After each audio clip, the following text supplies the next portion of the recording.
मंजिलें उन्हीं को मिलती हैं जिनके सपनों में जान होती है। पंखों से कुछ नहीं होता, हौसलों से उड़ान होती है।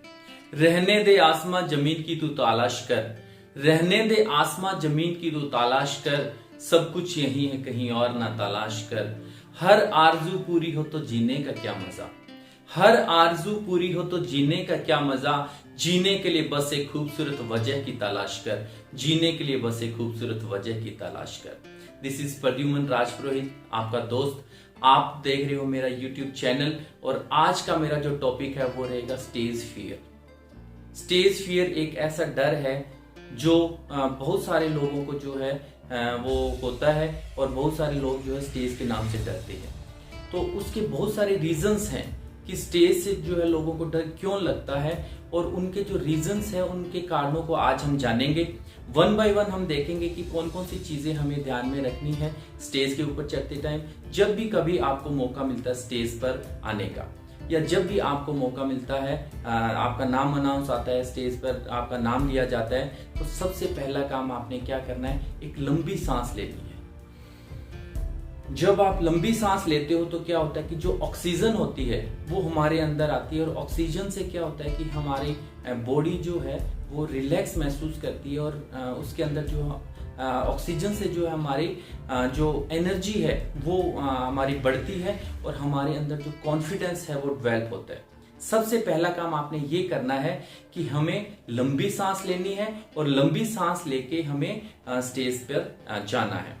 और सेकंड जो बात ये है कि बहुत सारे लोग जो हैं वो ये सोचते हैं कि दूसरे लोग मेरे बारे में क्या सोचेंगे, दूसरे लोग मेरे बारे में क्या कहेंगे। तो सबसे पहला काम जो है वो ऑक्सीजन वाला हो गया कि सबसे पहले हम लंबी सांस लेंगे।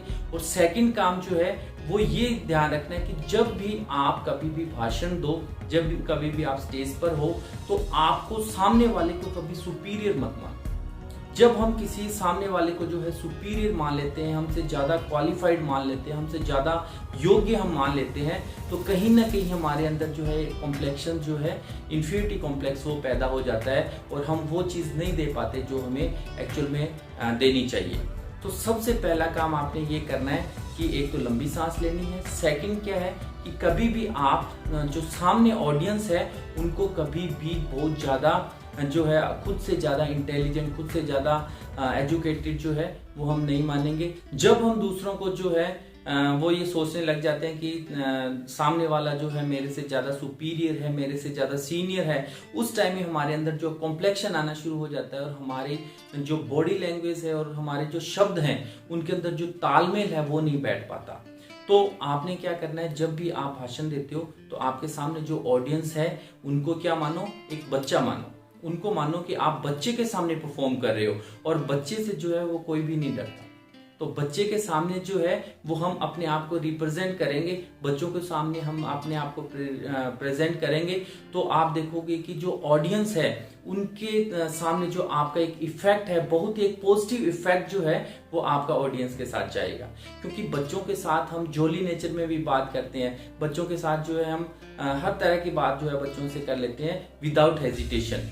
तो आपकी जो हेजिटेशन है वो दूर होगी। जब कभी भी आप किसी स्टेज पर बोलते हो तो आपकी जो है वो आपने ये समझना है कि जो सामने वाला है वो बच्चा है, मैं बच्चे से बात कर रहा हूँ, तो अपने आप आपका जो कॉन्फिडेंस है वो डेवलप होगा।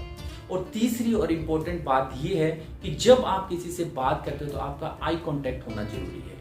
बहुत सारे लोग जो है वो आई कांटेक्ट नहीं बना पाते। जब तक आपका आई कांटेक्ट नहीं बनेगा तब तक दूसरों के ऊपर उस चीज का प्रभाव कभी नहीं बनेगा। तो सबसे इंपॉर्टेंट चीज है कि आप जब भी कभी बात करो किसी से तो उससे आई कांटेक्ट रखो। और जब भी आप भाषण देते हो तो आपकी जो नजर है, आपका जो ध्यान है वो एक जगह पर केंद्रित नहीं होना चाहिए।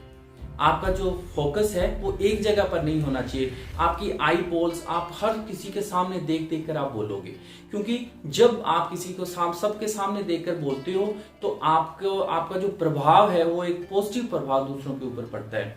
ये आपको लगता है कि मैं उनके सामने देख रहा हूँ, वो मेरे बारे में क्या सोचेंगे। हमें कभी भी ये नहीं सोचना है कि मैं जो बोल रहा हूं तो दूसरे के ऊपर उस चीज का क्या प्रभाव पड़ेगा।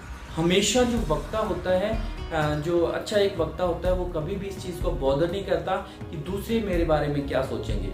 तो एक ये भी पॉइंट है कि कभी भी अगर आप स्टेज पर बोलते हो तो अगर कोई आपस में कोई बातचीत कर रहा है या कुछ भी है तो आपको ये नहीं लगना चाहिए कि वो मेरे बारे में बात कर रहे हैं, क्योंकि हो सकता है उनकी कोई पर्सनल बात हो सकता है कोई आपस में हंस रहे हो।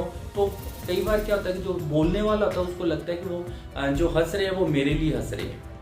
तो ऐसे जो कॉम्प्लेक्शंस हैं वो एक वक्ता को जो है अपनी एक प्रेजेंटेशन देने में जो है वो बाधा डालते हैं। तो सबसे पहले आपने जो जो चीज़ों मैंने बताई उन चीज़ों को आप फॉलो अप करोगे। सबसे पहले आप लंबी सांस लोगे, लंबी सांस लेके आप क्या करोगे, स्टेज पर जाओगे। उसके बाद में आपका जो संबोधन है वो क्या होना चाहिए, एक फ्रेंडली होना चाहिए। जब भी आप संबोधित करते हो आपके जो जेस्चर्स है, आपके जो हाव भाव है, आपके जो हाथ हैं वो बॉन्ड नहीं होने चाहिए। आप जब ऐसे करके बात करते हो या कई बार क्या होता है कि कॉम्प्लेक्शन आ जाता है, आप उंगलियां ऐसे दबाने लग जाते हो या कुछ ऐसी हरकतें करने लग जाते हो जिससे आपका कॉन्फिडेंस लेवल जो है वो दूसरे के सामने इतना अच्छा नहीं बन पाता। आपका कॉन्फिडेंस लेवल जो है वो डाउन हो जाता है और आप अपना अच्छा प्रभाव नहीं बना पाते। तो हमने 3-4 चीज़ें को डिस्कशन किया कि एक तो सामने वाले को हमने ज़्यादा तवज्जो नहीं देनी, सामने वाले को हमने कभी भी सुपीरियर नहीं मानना और हमें हमेशा ही बच्चा मानना है। और इम्पोर्टेंट बात ये थी कि हमने जो हमारे शब्द हैं, हमारे शब्द जो हैं वो प्रभावशाली होने चाहिए। जब हमारे शब्द प्रभावशाली होंगे, हमारा जो स्ट्रेस है वो किन शब्दों पर हमारा स्ट्रेस देना है, तो अगर हम इन स्ट्रेसेस के तरफ ध्यान देंगे या हम पब्लिक की तरफ ध्यान देंगे तो हम इजीली जो है अपनी बात रख पाएंगे और उसका जो प्रभाव है सुनने वाले के ऊपर एक बहुत ही सूदिंग और एक पॉजिटिव इफेक्ट जो है उसके ऊपर पड़ेगा। सो आई होप आपने इन चीज़ों का मतलब जो है वो ध्यान रखोगे। जब भी आप स्टेज पर चढ़ोगे विद कॉन्फिडेंस, अपने आप के ऊपर विश्वास रख के, आपको अपने आप पर खुद पे विश्वास होना जरूरी है। जब तक आपको खुद पे विश्वास नहीं होता आप अपने को अंडर एस्टिमेट करते हो, आप अपने आप को जो है वो कम आंकते हो। तो कभी भी हमें अपने आप को कम नहीं आंकना है। जो आपका व्यक्तित्व है वो एक भगवान ने जो है हर एक व्यक्ति को जो अपना एक अलग व्यक्तित्व दिया है। तो आप अपने व्यक्तित्व से जो है वो दूसरों को प्रभावित कर सकते हो। आप अपने भाषा से, आपका जो उच्चारण है उसके अंदर एक शुद्धता होनी चाहिए, आपके उच्चारण में एक वजन होना चाहिए। आपकी जो भाषा का चयन है, जो शब्दों का चयन है, वो शब्द आपने जो है प्रभावशाली शब्द जो है वो आपके अपने भाषण के अंदर लेके आना है। सो आई होप आपको ये जो वीडियो है ये अच्छी लगेगी और अगर आप एक अच्छा वक्ता बनना चाहते हो तो मेरी इस वीडियो को बार बार देखिए और अपने फ्रेंड्स को भी शेयर कीजिए ताकि जिनको स्टेज का डर लगता है, जिनको स्टेज का फियर है, तो वो आज से इस फियर को जो है वो दूर कर सके। So thanks for watching my video. Thanks.